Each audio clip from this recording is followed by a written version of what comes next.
All right, my queerins, welcome back to some more Astrologaster. Before we start the day here, where we left off with Humphrey Bell, I just wanted to share a quick thought that I had about Astrologaster as a whole. It occurred to me that all the time throughout this playthrough, I've been talking about the game as if I was playing Simon Forman, the Doctor. And I don't think that's true. We don't have any direct control over what Simon says, no pun intended. And he often ends up saying things that I wouldn't have wanted him to say, and so on and so forth. So the player instead in this game is the stars. We choose what star signs to show Simon, and he draws his conclusions on that. Which is kind of interesting. Because that means that astrology in the world of Astrologaster is actually real, and therefore Simon Forman is not a quack or a fraud. He is an astrologer, a master of astrology, I suppose. Someone who reads the stars, and there isn't actually a well-intended force out there trying to help Simon, which is us. Which is kind of cool, and that's all I had to say, and let's dive back into the game. Mr. Forman, doubtless I need not explain why you have been brought before the College of Physicians this day. We have been informed that you persist in practicing medicine without a license, in defiance of the law and in spite of previous warnings given you by myself and my distinguished colleagues. How do you answer this charge? Well, what do you have to say for yourself, Sirrah? I say that I am a good doctor, and that my many years of experience have allowed me to perfect my methods as a true physician. You would dare speak of your methods, Mr. Forman? We are informed that you write your patients' names and complaints in a notebook, doubtless all the better to blackmail them with. Ah, yes, my case books. Indeed, sir, 'tis most useful to be able to remember a querent's history. Furthermore, you use astrological readings not simply to predict the course of an illness or judge the best time for a treatment, as good medicine teaches us, but you find the cause of the disease in the stars. You refuse to examine your patient's urine for this purpose. Well, yes, And you would dare claim that in these past years you have gained medical knowledge and skill from mere experience? Then I invite you to provide proof of it now. You will submit to an examination. Oh, jeez. Which humor does Saturn roll over? I don't know. Saturn... I was hoping that we wouldn't get more of these tests. I've deliberately not tried to pay attention. And it's been about 48 hours since last I played this game. I don't know. Place your bets, folks. Saturn is No, Mars is the red planet. I was going to go with blood because Saturn is a red planet. But, Saturn is not a red planet. What am I saying? Saturn is yellowish in color, as far as I recall. So, yellow bile. Someone with an excess of black bile may exhibit a melancholic temperament, a choleric temperament, a sanguine temperament, and an exceeding vexing temperament. Melancholic. Hey, I think that sound bit means that we guessed correctly. Which planet rules intelligence? That's Mercury, I think. Hey. Which zodiac rules the head? Cancer Aries is the face, I think. Cancer is the lungs. Libra is the skin. Gemini, I don't remember. I think it's Aries. Hey. Silence! Simon Forman, you have failed this examination, and thereby 3 out of 4 is proved pretty good. yourself unfit to practice medicine. Remove this charlatan, this carnival quack from my sight. What, again? I demand to speak with my legal counsel. You will regret this. So we have to get that 100% correct in order to win, I suppose. In the mail, we get this message here from Lady Emma Dyer. Sir, It was with shock and distress that I did learn of your current situation. But worry not, Dr. Forman, for you will be freed from jail this very day. I bade my husband, Lord Dyer, exert his influence on your behalf. But I must warn you that the College of Physicians cannot be obstructed for long, and that you will verily ought to procure a medical license. Your current and most assured friend, Lord Emma Dyer, Lady Emma Dyer. But we have. Oh, Ricardo says not received. 1, 2, 3, 4, 5, 6, 8. 8 letters of recommendation. So I've been told that would be enough, and I don't know what's gonna happen with that, obviously, but maybe something will. I hate this sound, honestly.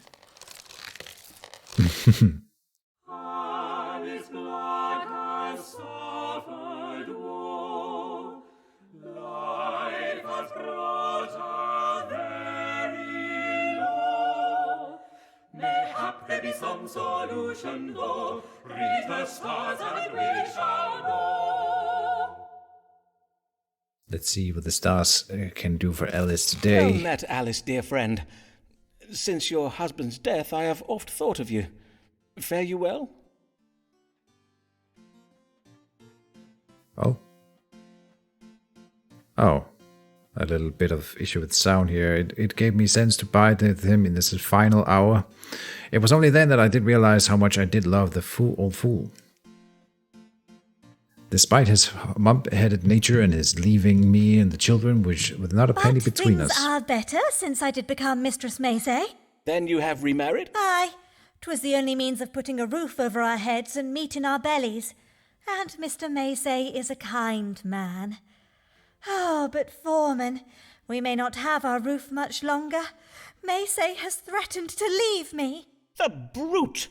Well, to be fair, I suppose I did fail to apprise him of the full extent of Blag's debts, which are, as you know, not inconsiderable.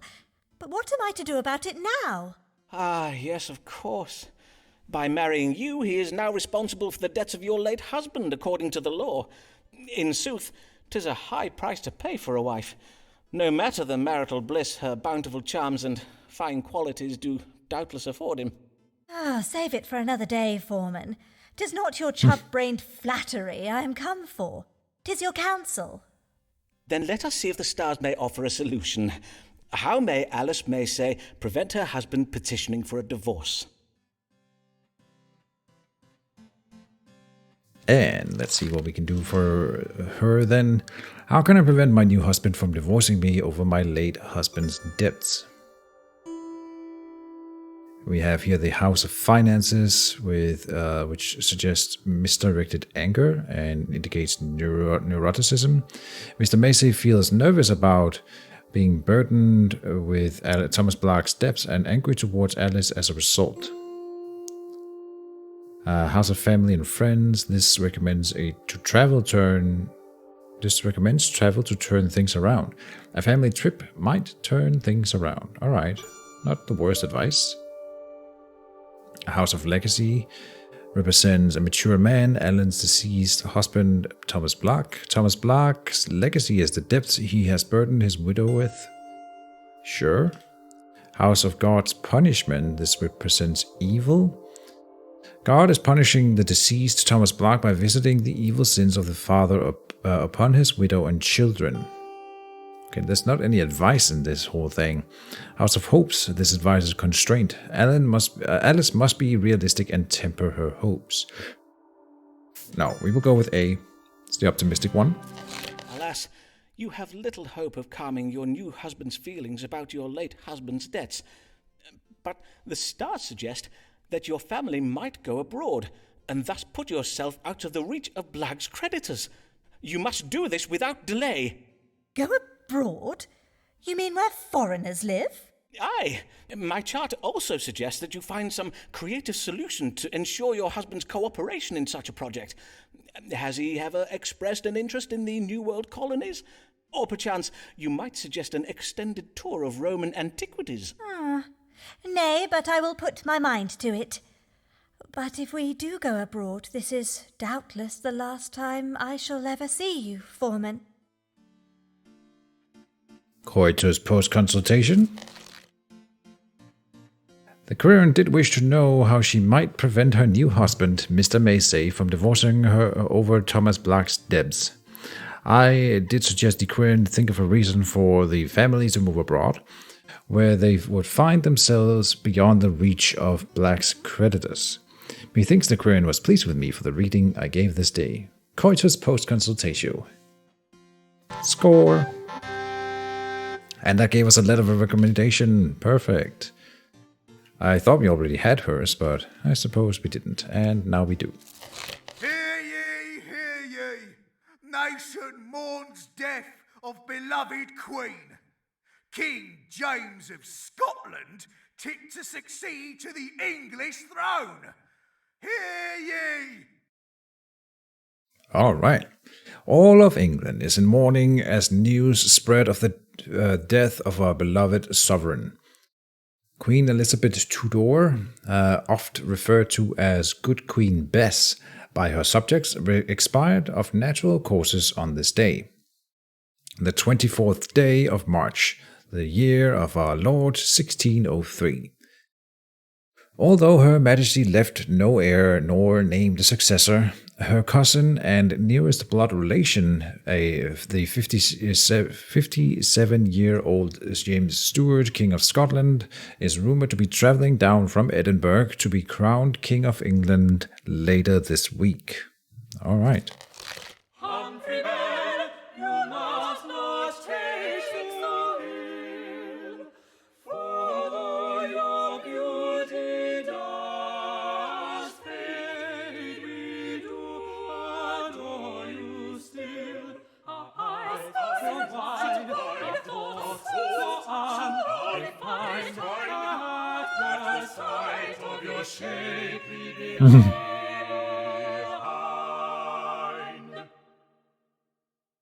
Haha, they said behind. Good day, Mr. Bell. Oh, I must congratulate you on your performance of the comely lady lawyer in The Merchant of Venice, and methinks your skin is much improved. 'Tis verily glowing. Aye, Dr. Forman, changing my lead paste for sulphur work very well. Mistress Burbage says I now look a picture of beauty. Did she now? Forsooth, 'tis well to hear the troubles with your skin are resolved. Now, what is it you come for this day? Mr. Shakespeare has written a new play, and I need to look younger if I'm to get a good part in it. 'Tis about an ancient Roman general called Titus Andronicus. I wish to play the role of his comely mother, the Lady Tamara. You need to look younger in order to play a man's mother, you say. But according to my casebook, why, sir, you are not yet 25 years of age. Aye, sir, indeed. 'Tis but the business of playing, though, innit? At least, according to Mr. Burbage. He was well vexed when I pointed out how the man played Titus is near as old as I am. If the stage is not to your liking, Mr. Bell, I invite you to seek employment elsewhere. All right, then. Let us see what the stars advise. What can be done to make my querent Humphrey Bell appear younger? I don't know. 3 different choices. What can I do to look younger? Let's see, the House of Legacy advises transformation. Humphrey must undergo a transformation to repair the damage Time's legacy has wrought. House of Good Angels advises creativity. Good angels have bestowed upon Humphrey the talent of artistry, which he can use to improve the appearance of his face. Yeah, that sounds good. Makeup, in other words. The House of Foreign Countries represents refinement, advises cruelty. This advises that something refined that has been obtained from a foreign country can help him appear younger. But there is cruelty involved. Okay. And here, House of Associates. This represents being impossible to please, aging beyond being reversed, optimism in reverse, pessimism. Humphrey's bosses are impossible to please, and Humphrey should be pessimistic about his ability to reverse the aging process. Yeah, that sounds realistic anyway. House of the Querent. This suggests being out of touch with reality. Humphrey is out of touch with reality. He cannot reverse the aging process and look younger. House of God's Grace represents maturity and masculinity. It is God's will that Humphrey embraces his masculinity as he matures. Huh. Well, that's not what he wants to hear, but it might be the right advice to give him. This one up here, though, I'm kind of curious about what this might mean. This cruelty with stuff from foreign countries. And I think using makeup to look younger is definitely something people do anyway, so not sure. This is gonna backfire, isn't it? It's like some sort of miracle cure from another country that won't work. I guess we'll take C. What you ask is quite impossible, Mr. Bell. You wish for time to pass, so that you may gain experience and become a better player, do you not? And yet, paradoxically, you ask that time be suspended, so that you may remain young and comely enough to play these roles you have spent years training for. To wit, you aspire to be a domina perfectus. What? A perfect woman, sir. But have you not considered the option available to you? That of being a homo mediocris? What now? A mediocre man. In the guise of a mediocre man, you would doubtless excel. Indeed, for every lady role in Mr. Shakespeare's plays, are there not roles for 20 men? And to be sure, growing older would not shorten your career. For a man can play all kinds of roles at almost any age. Hero, lover, grandfather, oft all at the same time. But how am I to convince Mr. Shakespeare and the other sharers to start giving me man parts? Have the company begin seeing you as a man, Mr. Bell. Grow yourself a beard and break wind with abandon. Fill the hours you save on beauty treatments by joining your fellow players on outings to bear-baiting pits and alehouses. I will not let you down, Dr. Forman. I will make myself so manly, Mr. Shakespeare will be begging me to take his man parts. That's okay. That's what she said. That was good advice, indeed. The querent desired to know what he might do to appear younger. I did advise the querent to elide the need to look young by switching to male roles. Methinks the querent was pleased with me for the role or for the reading I gave this day. Up to 80. That bears baiting though, I ain't gonna watch some poor old bear get attacked by a bunch of dogs, ain't it? Bear baiting. That sounds horrifying.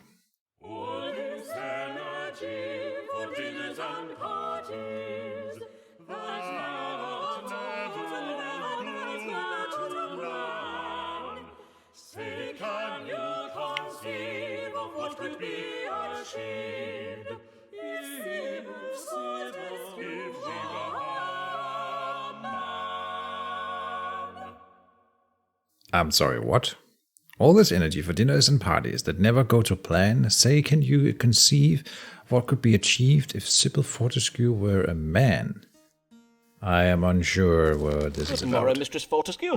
How may I do you, sir? Oh, Dr. Forman, I have urgent need of your advice. Oh, woe! I know not what I am to do. On my word, madam, I have never before seen you in such a state. Pray tell, whatever can the matter be? 'Tis my husband, Captain Fortescue. God mend me! He has been implicated in a conspiracy to commit treason. Ah, yes, your husband, Captain Henry Fortescue. He is a great friend of Sir Walter Raleigh, is he not? Oh, methinks I see your problem. For Raleigh has been implicated in a plot against our new king, has he not? 'Tis said the plotters wished to oust the king and install the king's cousin on the throne. Or was Raleigh involved in that other plot? The one to kidnap the king and force him to appoint a more religiously tolerant privy council. In truth, there are so many plots against the English throne these days, 'tis hard to keep abreast of them all. Indeed, I know not which plot Sir Walter was arrested for, but I have heard tell that the Privy Council seeks to find conspirators amongst his associates. Hence I have been hiding my husband in our cellar and pretending he's still away at sea. But why would your husband fear arrest? Was he involved in Sir Walter Raleigh's plot? Nay, he was not. But all London believes that he and Sir Walter are very great friends. Ah, yes, I see. But what of your own friends, Mistress Fortescue? All those lords, ladies, and bishops who have so oft graced your table. Would they not speak in your husband's defence? Well, dear Emma says she will speak for my husband, but alas, she now has little influence at court on account of some scandals of her own. As for my other acquaintances, they have all disowned me. They decline my invitations, and no one is at home to me when I call upon them. Even Sir Munchalot has stopped speaking to me. Even your parrot, madam? On my word, that is very cold. I beseech you, sir, read the stars and tell me how I might save my husband from arrest. Pray assure me he will be safe. Let us see, then. Is Captain Henry Fortescue in danger of being arrested for treason? If so, what might Mistress Fortescue do to prevent it? Indeed, what could be done? Didn't we instigate this whole plot, by the way? Will my husband be arrested for treason, and is there anything I might do to prevent it? House of Legacy suggests death. The Fortescue family reputation is dead. They will go down in history as traitors. House of God's Punishment represents cooperation, indicates violence. God will punish Captain Fortescue violently for his part in this conspiracy. Okay. House of the Current. This indicates being out of touch with reality. Sybil Fortescue is deluded and has lost touch with reality. Well, that's all good and well, probably true. And but why would she? What would be the benefit of telling her this? House of Foreign Countries. This represents a violent political event. The king will soon be waging a violent war in a foreign country and thus distracting him from hunting for rallies. Co-conspirators. Okay. House of Family and Friends advises optimism and represents the seriousness of a situation being reversed.